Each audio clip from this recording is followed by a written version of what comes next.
Right. Good afternoon, everybody. Welcome to my presentation. My name is Minh, and I'm gonna present about my topic, financial overconfidence over time, foresight, hindsight, and insight of investor. Okay, let's get started. Right. So we begin with the first questions. What is the topic of the research? And the answer is quite clear. It is financial overconfidence over time, foresight, hindsight, and insight of investor. As we can see, there are two parts of this topic, financial overconfidence and foresight, hindsight, and insight of investor. And we're going to find out more clearly in the next slide. Right, so first of all is overconfidence. According to Article 5, financial overconfidence, a well-documented but bias in the psychological of judgment has readily found in its way to financial literature. And there are three types of overconfidence. Overestimation is a belief that that one is better at something than reality and their skill or abilities would actually indicate. Indeed, many believe that wishful thinking is actually the driving force behind the overestimation. For example, a person who is not a professional boxer may overestimate their boxing skill and challenge an amazing fighter. Chances are they get badly defeated and publicly humiliated. Overplacement is the act of placing oneself above others. This type of overconfidence occurs when an individual compares himself with others with regards to a skill or abilities and makes the assumptions that he is better, or at least better than average. For example, a student who thinks he's the smartest in his class despite his low grades is exhibiting overplacement. And the last one is over-persistence, is the sense of certainty that one more than others know the truth. A person experiencing this type of overconfidence thinks they have some sort of special insights. One example is over-persistence is very common when it comes to gambling.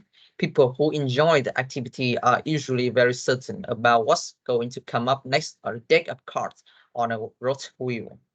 Okay. Now move on the second part, foresight, hindsight, and insight of investor. According to Article 5, foresight is the ability to see far and wide and be able to envision a clear big picture of the future of an individual, organization, or business. Foresight refers to an investor goals or desires to achieve in the future.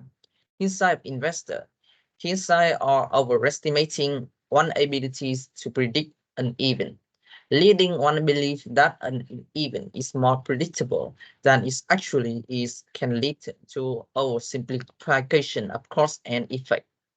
Inside of investor, insight is a deep understanding of investment, including their potential, value, and feasibility. It helps investors see important factors from which to build an effective investment strategy. Right. So next is question 2. Why is so important to carry out the research? Okay. First of all, let's all agree that financial bias play an important role in economic decisions because it impacts both negatively and positively. And that is why important because it has been linked to the portfolio turnover, diversification, and risk-taking of investor. And it leads to excessive trading under diversification and increased risk-taking. It was complete uh, in both empirical measurements of overconfidence and the address aspect of investing behavior in past research. A comprehensive study of several types of financial overconfidence is its consequences of various aspects of investment behavior and its development of over time. Right, so next is to question 3. What are the research questions? In this one, what and this one we have three questions. Question 1, what is the result of overestimation and overplacement? Are these relate? Right, so the answer is Investors expect over high portfolio return, which result in overplacement relative to market expectation and overestimation relative to realized outcomes. They further show over persistence in this estimate for portfolio and market volatility. Overestimation and overplacement are positively related, as they both differ from portfolio return expectation. Overprecision concern expected volatility and has no relationships to other types of overconfidence. Question 2. What is the relationship between three types of overconfidence? Well, to say overconfidence investor chase more frequently, how under diversified portfolios and take more financial risks. So more specifically, overplacement and overestimation primarily impact trading and diversification, while overprecisions impact diversification and risk-taking. Question 3. What is the law of the evolution of investor overconfidence over time? Overconfidence will change dynamically with success and failure. Investors are subject to biased self-attribution. They take too much credit from their success and blame external factors for their failure. When realized excess returns excess expectation, this outcome receive a higher weight in updating expectation.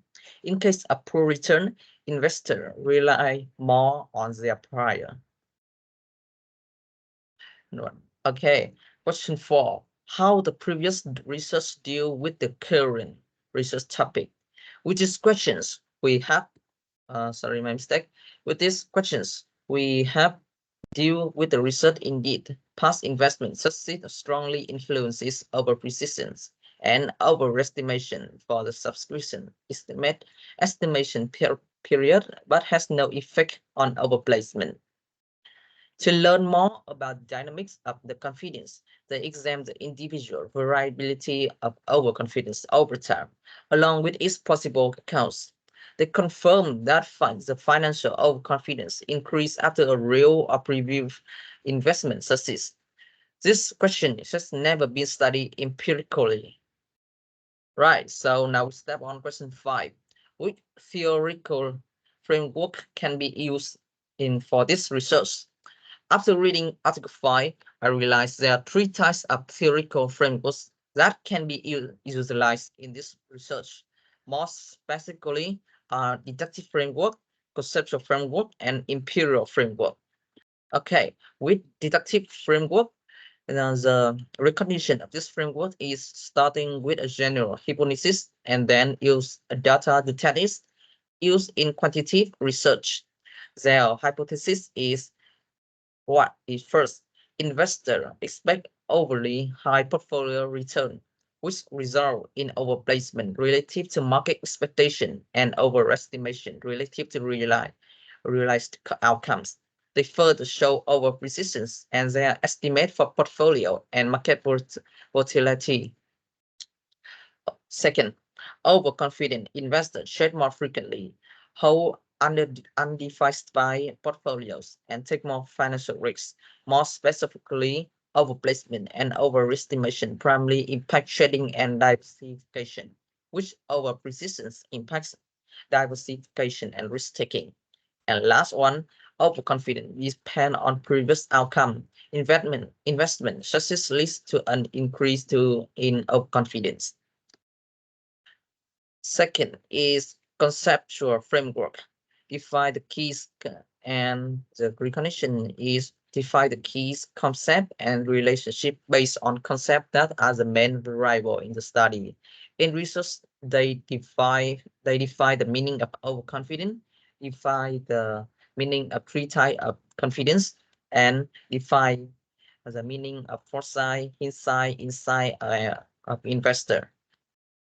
Okay, the last framework is imperial framework. Quite clearly, it's focused on the collection and analysis of imperial data used in scientific research. Survey responses and transaction data, for example, of client at Barclays stockbroker, Shading record of investor who at least respond once to be part of survey, and empirically they use a link between over resistance and shading volume to motivate their finding of higher individual shading activity. But the relation is established on theoretical grounds without an actual measure of over persistence. Right, so we move on the last questions. What is the research gap? Well, to say that there are contrasting findings in existing research on the relationship between overprecision and shedding activity.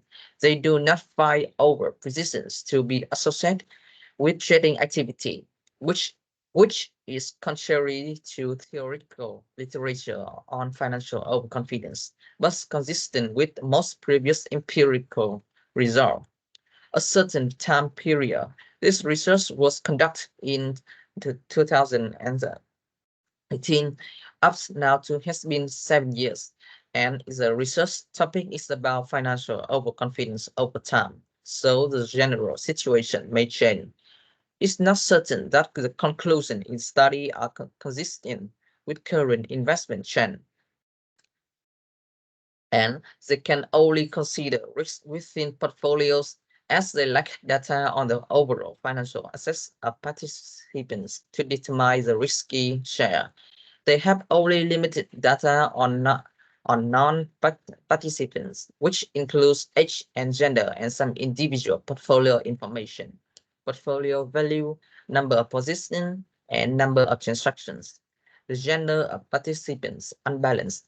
On average, about 70% of participants trade on over 3 month period. The only significant finding is that men tend to trade more, which confirm previous result on gender and shedding activities. But this may be because the number of participants almost uh, almost 93% male. Okay, that is the end of my presentation. Thank you for paying attention. Goodbye.